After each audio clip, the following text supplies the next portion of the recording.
genuine hard-wearing Barathea. How much is it again? It's £120, sir. Now, I know you may think that's expensive, but let me point out one or two details. The hand-stitched lapels. The last 2 buttons on the cuffs are fully operational. You wouldn't get that on a cheap jacket, would you, Mr. Lucas? No, you wouldn't, Mr. Humphreys. The buttons were just stitched on.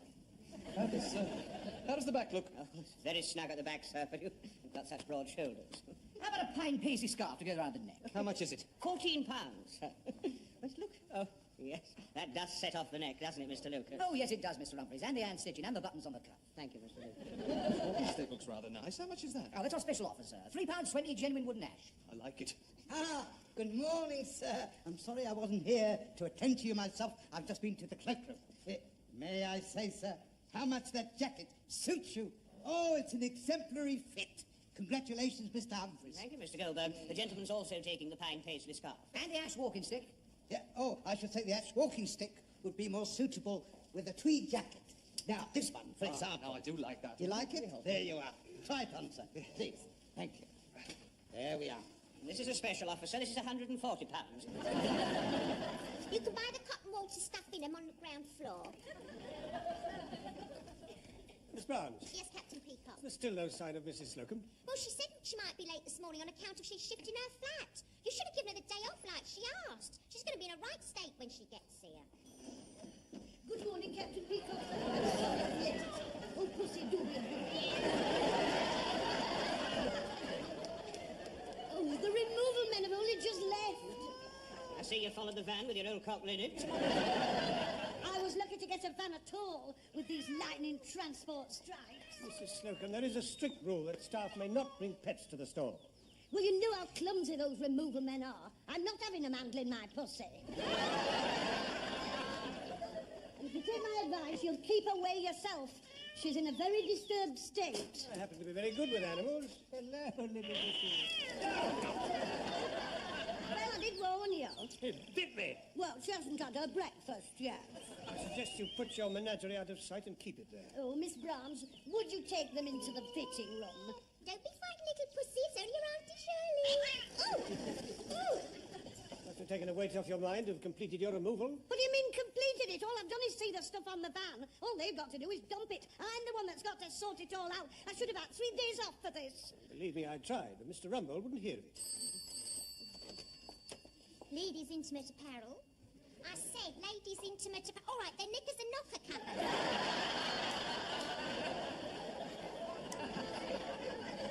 Mrs. Slocum, supervisor, may I be of any assistance? Mr. Armstrong? Oh, it's the van driver. I've got what? I've got squatters in my new flat. Oh. Well, I mean, they can't squat on me.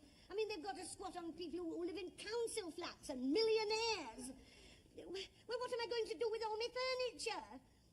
That wasn't a very helpful suggestion. No, I can't take it back to the old flat. The other people will have moved in now. I know. Can we leave it on the van? He's got another job at lunchtime. Well, you'll just have to give me a minute to think. Look, tell me your telephone number and then I can ring you back. Right, I've got it. What am I going to do? Who am I going to squat on? Yes, well, I've had a word with Mr. Grace, and in view of your predicament, he is prepared to help. And so I should hope. If I'd had the day off, I could have been in time and stopped this. Well, all you had to do was ask. I did, through Captain Peacock. You remember I made the suggestion in the washroom, sir? Yes, well, I couldn't hear very well through the door. Anyway, you should know by now that I close my ears to suggestions in the washroom.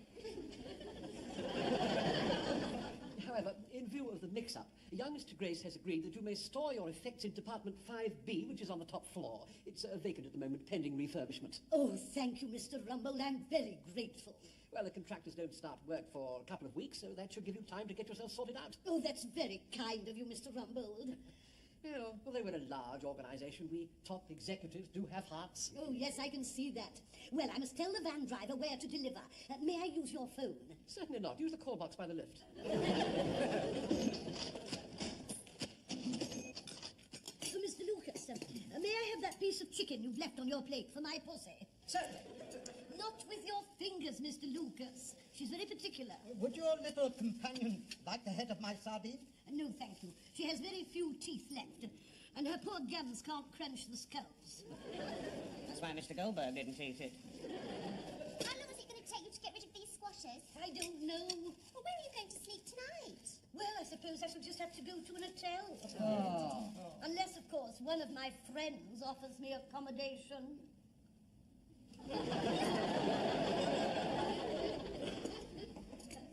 Well, of course, I'd help anybody out if they were stuck.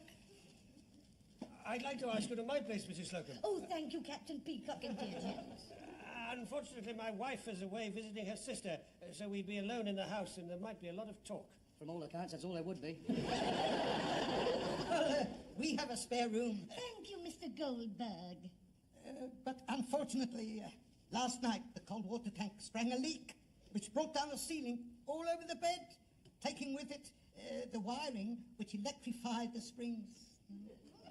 You never mentioned that this morning. Well, it slipped my memory until this very minute. Unfortunately, we haven't got the spare bed, but if you're really desperate, Mrs. Slocum, you could always come and snuggle up with me. I don't think so, Mr. Lucas. If you're worried you couldn't control yourself, I could always put a bolster down the middle. I don't think my being homeless is a subject for joking. I quite agree, Mrs. Slocum. Oh, Mr. Humphreys, I knew that you'd be sympathetic. What a pity I've got those 3 Pakistani nuns staying. Not only have they got the spare room, but they're on the sofa as well. You didn't mention that this morning, Mr. Humphreys. I forgot it while you were forgetting your ceiling. Which leaves you, Miss Browns. Oh, I don't think I even mentioned it, but my brother's a rugby player. You never even mentioned you had a brother. Well, anyway, his team's got to set off early tomorrow for a big match, so they're staying the night at our place to be ready for the bus. You see, they usually go on the train, but with all the sudden strikes, they didn't want to take the risk. So anyway, that means we've got big, hairy, beer-drinking men in every room. Oh, well, I've got the answer to that. Why don't you and Mrs. Slocum go and have Mr. Humphrey's bed and he can have yours? I can just picture it brought down by a flying tackle as I take my teddy to the bathroom. Excuse me, Mrs. Slocum, your goods and chattels has just arrived and it's on the way up on the goods lift. Our men have been working right through to lunchtime, so if you could see them right with money. Oh, yes. I better go and supervise. It's a terrible thing to have happen at her time of life. I don't think you showed up very well as friends. I rather feel that mine was the only genuine excuse. What are you talking about? We really have got 15 rugby players staying the night. Well, mine was nearly true. I mean, there will be nuns by the time we get to the fancy dress party. What are you going as? Well, I'm not sure. I discussed it with them. I might go as the Pope, but I won't know for certain till I get to the end of our road and see whether there's black or white smoke coming out my chimney. Thank you, madam. If you want to change the garment, just bring it back with the receipt. Oh, well, thank you. Mrs. Slocum, you've been about 2 hours. It really isn't good enough. Well, I had to sort my things out. You found anywhere to stay yet? No, but I've had a marvellous idea. There's plenty of room. I'm going to stay in my flat. You haven't got a flat. Oh, yes, I have. There's lots of room on that floor. So, instead of piling my things up, I've set them all out just like they were at home. There's everything up there. Water, gas, plugs. It's self-contained. You mean you're going to stay here in the store? Why not? What do you think they'll let you? I'm going to ask Mr. Grace personally. All you've got to do is flutter your eyelashes and cross your legs. And he's like putty. Well, at his age, he's like Patty all the time. Still, if you're going to try fluttering your eyelashes, you better have these Cleopatra extra long deloops. What do you want?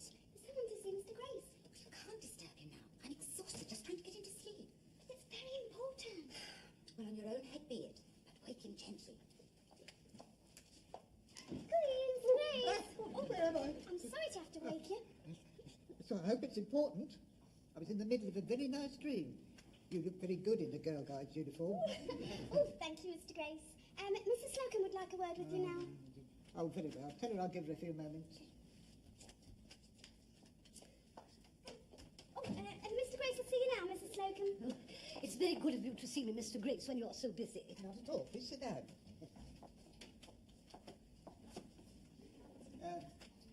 What can I do for you? You want a rise, I see. No, Mr. Grace, you don't understand. It's not that what I came for. Good, because I wasn't going to give you one. No, I want permission to sleep on your premises. You're very determined about this rise, aren't you? Oh, very well. You can bring one small bag and your nightie, and you'll have to go very early in the morning before the servants come. No, Mr. Grace, you don't understand. You see, this...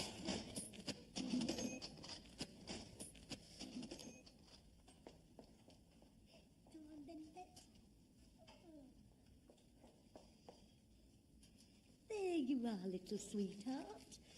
Isn't it nice to be back in your usual corner? Oh, Pussy, it's lovely to be at home again. Yeah, I wired it up to the juice and I've connected the gas stove so you can boil a kettle. Oh, thank you, Mr. Harmon. Well, I seem to have everything except the front door. Oh, hang about. Warwick? Hello? Just hand with that wall unit, will you? Have it over here. Left over from Grace Brothers' ideal home display. To me, can you manage? Yeah. Or shall I fetch up to your bowl to give you a hand? You can manage, can you? Oh, you need a bit of Stafford, you see. Oh, isn't that lovely? Now I've got somewhere to put my doormat. There's somewhere to put the cat out as well. How many pints of milk do you want in the morning? Well, they don't deliver up here, do they? I'll fetch it up from the canteen for you. Oh, Mr. Harmon, that is good of you. Right, I'll be off then. Well, I'll just see you out. Yeah, right, bye-bye. Bye-bye.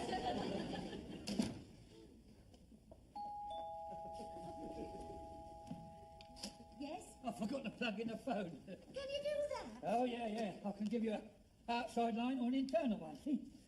It's a very nice place you've got here, isn't it? Oh, and it's ever so easy to run. Must be worth a bit being detached. Whoever can that be? I didn't give anybody my number. Mrs. Slocum's residence, Arm and the butler here. Yeah, it's Mr. Rambo for you.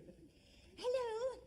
Mrs. Slocum, I am quite aware that young Mr. Grace gave you a tea break so that you could arrange your domestic affairs, but I have called a staff meeting here in my office. If you could be here, I'd appreciate it. Certainly, Mr. Rumbold. Oh, I better hurry. He sounds right ratty. Are we all assembled? Except Mrs. Slocum, who's been absent for most of the day. Telltale tit. I'm sorry to keep you waiting. Was it necessary to wear your hat and coat to come down from the 5th floor? It's very chilly in the goods lift. I hope this isn't going to take long. I've left my front door on the latch. Well, I'm sorry to have to tell you, but the train drivers are going out on strike, and the bus drivers are probably going out in sympathy. Well, it's nice to know they've got sympathy for someone. Be that as it may, young Mr. Grace has agreed to close the store early to enable you all to get home before everything shuts down. That's very generous of him, sir. May we thank him personally? I'm afraid he went home half an hour ago. Your taxi is here, Mr. Rumbold. Oh, thank you very much. Well, good luck, everybody. Mr. Rumbold, are you going my way? I'm sure you'd be the first to know if he was. And I've only got to go upstairs to my flat, put the kettle on, and have a nice cup of tea in front of the fire with my pussy. Isn't it lucky that none of my friends had the problem of giving me accommodation? This year's fancies are passing fancies. Please my heart on the phone. La la la la la la la. I'm dreaming dreams. Oh.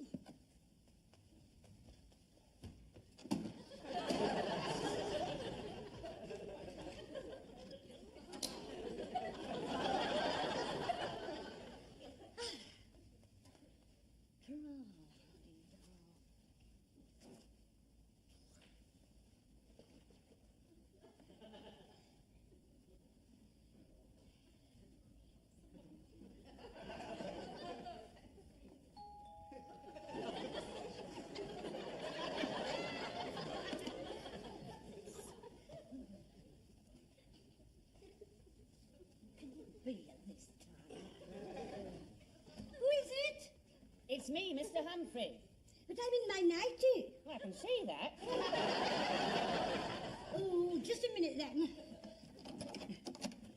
I'm sorry to be so long, but you can't be too careful nowadays.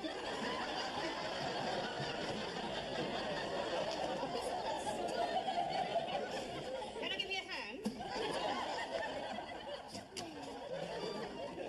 Come in. You hang your hat and coat up there. Oh, thank you very much. Now then, would you like to come into the parlour? Oh, I say.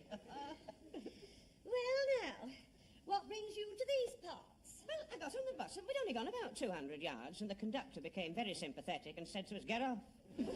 So I thought, well, I'll just pop in and see Mrs. Slocum before I start my long 15-mile lonely walk home. Well, I suppose you could always use my spare room. On the other hand, of course, there might be talk.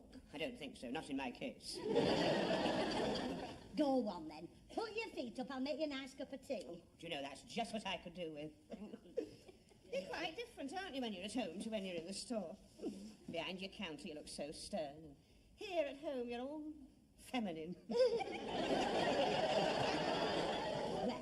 I use less makeup at home. No wonder. Can I give you a hand? No, there's no need. Oh, I don't mind. I'd like to see your kitchen. Oh, well, come on then. Oh, what a lovely view. Yes. I love the continent. Very compact, isn't it? Well, there's only me since Mr. Slocum was taken. Was it very sudden? Oh, there was no warning at all. The fraud squad came at 8 o'clock at night. Well, while the kettle's boiling, I'll just show you to your room. Do you mind leading the way? I've forgotten where the door is. This way. That's the guest toilet, only it's not connected up. Very cosy. Yes, I had a brush salesman staying here. He used to spend hours in there planning his campaigns. It's got a history then. Well, this is your little room. It has a half queen-size bed. Better than no queen at all. Do you sleep as nature intended? Mrs. Slocum, I've never done anything as nature intended. No, I mean, do you sleep in the all-together? Why do you ask?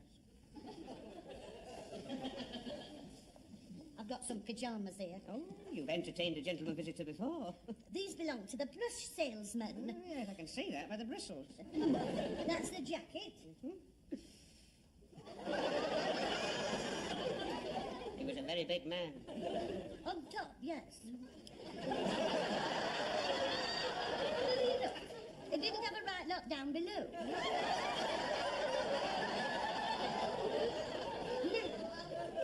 Here's your tea's made, and there's a little telly in this cupboard. Oh, I'll just switch your blanket on. There, he'll take the chill off for you. Mrs. Slocum, you certainly know how to look after a person. Well, it's nice to have somebody to care for. You seem to enjoy it. I bet your mother does too. She says it's time I left home. Well, just for tonight, you have. Yes, and the way the buses are going, it might be a week. Oh, a whole week together. Come to think of it, it might not be a bad thing. You know, I was clearing out our attic at home the other day and I found this old calendar called the Week of Love. It said Monday for meeting, Tuesday for talking, Wednesday for wishing, Thursday for touching, Friday for some reason had been torn out. Mr. Humphreys, I want you to put yourself completely in my hands. Mrs. Slocum, if you're thinking what I think you're thinking, it's not going to be easy for you.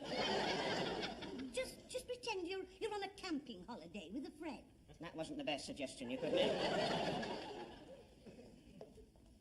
Here we are. Oh, this is nice. What a lovely bedspread. Those bristles get everywhere.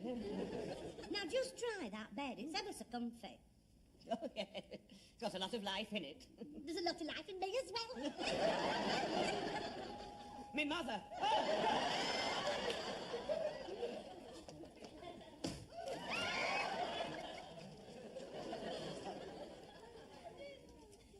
Don't worry. Whoever it is, I'll get rid of him. Oh, it's all right. I haven't read this one. Who is it? Captain Peacock.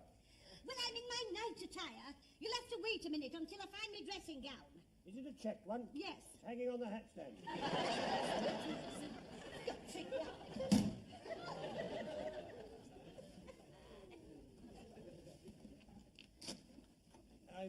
I'm sorry to disturb you, but the strike has hit the underground and all the buses have stopped. Aren't you afraid there might be talk?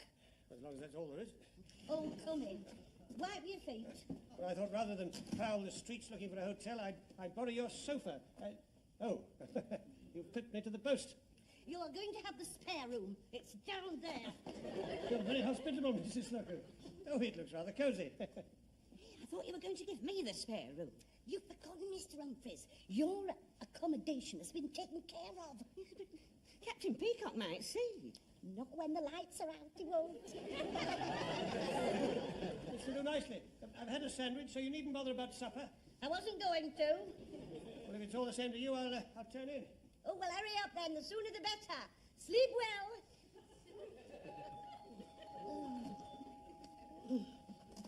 All right, I'm coming. Who is it?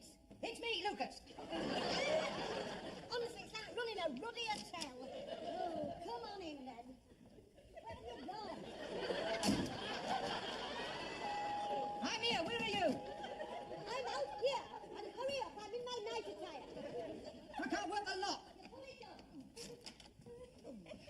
Come in, wipe your feet.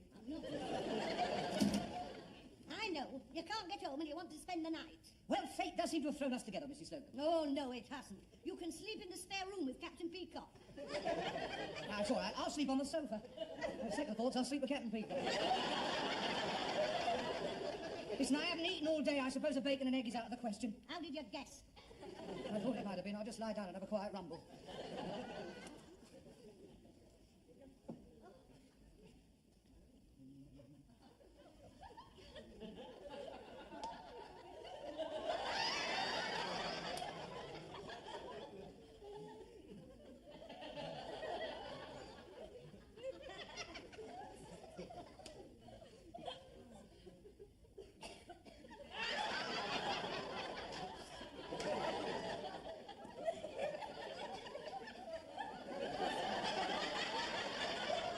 Mr. Humphreys? Lucas! Thank him for that. Nothing. As soon as they drop off, you can creep into my room.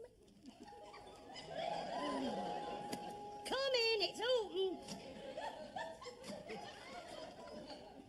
We couldn't get home. We wondered if you could give us shelter for tonight. Come in and wipe your feet. I don't know where you're going to sleep. I mean, Captain Peacock and Mr. Lucas are in the spare room and Mr. Humphreys is on the sofa. I'll go with Peacock. Lucas, you're sleeping on the floor. It's marvellous, isn't it? I'll sleep in the bath. After 25 years of marriage, one gets the knack, you know?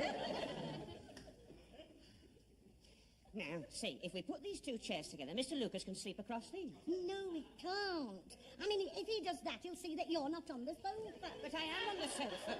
Yes, but you won't be when everybody's gone to sleep. We might arouse somebody's suspicion. At this rate, we'll be lucky if we rouse anything. Oh, who can this be? With any luck, it'll be the brush salesman. Don't tell me you can't get home when you've come to spend the night. Well, I don't want to put you out. Well, I'm afraid I'm going to have to put you out because I've got all the rest staying here and there's no more room. Well, I don't mind sharing your bed. Well, it doesn't happen to be convenient. Oh, well, it wasn't inconvenient when you got stuck at my place and had to share mine. Well, I'm not going out on them streets again. I've had 4 proposals between here and the bus stop, and they wasn't marriage. go on and get him.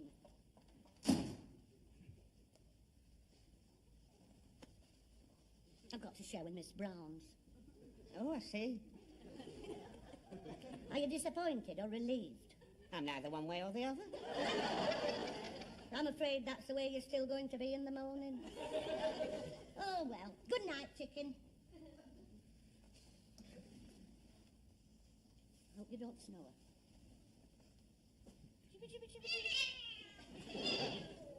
Mr. Humphreys, leave my pussy alone.